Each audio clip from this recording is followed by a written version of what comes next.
Very good morning students, welcome to e-learning classes of accountancy. Today in this lecture I am starting the entries related to bank, when the amount is deposited in bank or the amount when the withdrawal is done from bank. So the entries which are related to bank, that entries I am explaining you in this lecture of chapter 9, that is general, and one numerical I am solving also from related to that entries. See beta, recording of banking transaction when cash is deposited into the bank. जब भी आप कोई cash bank में deposit करते हैं, it means bank is the receiver, तो bank account debit to cash account. When cash is withdrawn from the bank, it means bank is the giver, cash comes in, so cash account debit to bank account. When cheque, draft etcetera received from the customer are deposited into the bank on the same day. जब कोई भी check या draft आपको customer से मिल रहा है, उसको आप सेम डे में बैंक में डिपॉजिट कर रहे हैं, entry wills check in hand account debit to customer's personal account. Then on the date when above checks, drafts etc are sent to the bank, और जब उस चेक या ड्राफ्ट को आपने जो रिसीव करा है सेम डे में, अगर आपने उसको बैंक में डिपॉजिट नहीं करा है, तो entry will be cheque in hand account debit to customers personal account. और फिर अगर फर्दर किसी डेट में आप चेक को डिपॉजिट कर रहे हैं बैंक में, तो entry will be bank account debit to cheque in hand account. Then when a customer directly deposited the amount in our bank account, जब कस्टमर डायरेक्टली बैंक अकाउंट में कोई अमाउंट डिपॉजिट करता है, entry is bank account debit to customers personal account.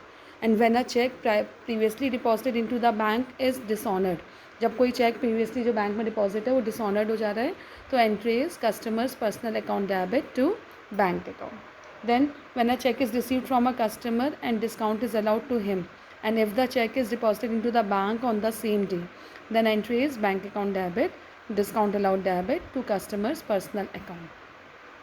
और अगर above case में कोई check dishonoured हो जाता है, मतलब चेक आपने डिपॉजिट करा और पेमेंट रिसीव नहीं हुआ, चेक डिसऑनर्ड हो गया, तो customers personal account debit to bank account to discount allowed account. When payment is made by issue of a cheque, जब चेक इशू करने पे आपको कोई पेमेंट मेड होता है, then entry is personal account personal customers personal account debit to bank account. And when expenses are paid by the issue of check, then expenses account debit to bank account. When cash is withdrawn from the bank for the personal use, then entry is drawing account debit to bank account. Or when interest is charged by the bank, the entry is interest account debit to bank account, because interest आपका expense है, तो all debit all expenses and losses, that is interest account debit to bank account. When interest is allowed by the bank, then it means it is interest received, ये income हो गई आपकी, तो entry opposite हो जाएगी इसकी, that is bank account debit to interest received account.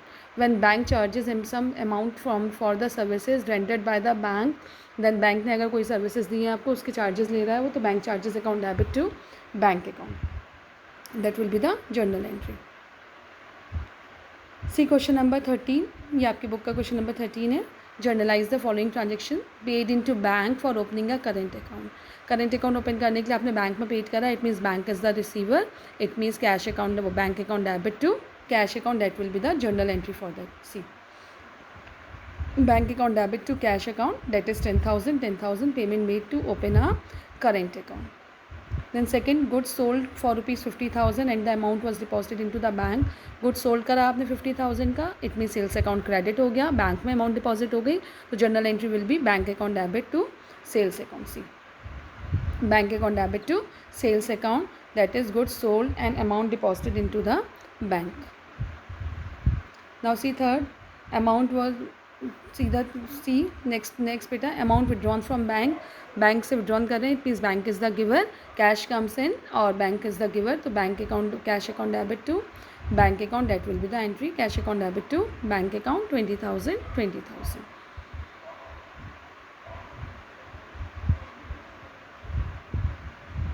Then goods sold for cash, अगर goods को आपने कैश में सोल्ड करा है, entry is cash account debit to sales account, अगर कैश में सेल्स करा है तो cash account debit to sales account.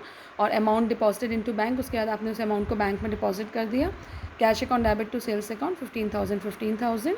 और जब अमाउंट बैंक में डिपॉजिट हो गई, that is bank account debit to cash account, because bank is the receiver, तो बैंक अकाउंट डेबिट हो जाएगा to cash account, that is 12,000.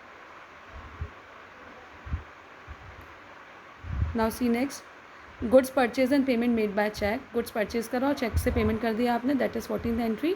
अब चेक से पेमेंट करा है, चेक अभी बैंक में डिपॉजिट नहीं हुआ है, हमें नहीं पता कि चेक हमारा बैंक में डिपॉजिट हुआ है या नहीं हुआ है, तो entry will be purchase account debit to bank account, क्योंकि अगर कोई भी पेमेंट हम बैंक से मेड करते हैं तो बैंक चेक जो होता है it is a part of bank. Cheque deposit हो रहा है, डिपॉजिट हो रहा है, ये तो आपके पर्सन जिसको आपने चेक दिया उसका है, तो bank account that is purchase account debit to bank account, it means goods purchase and payment made by check.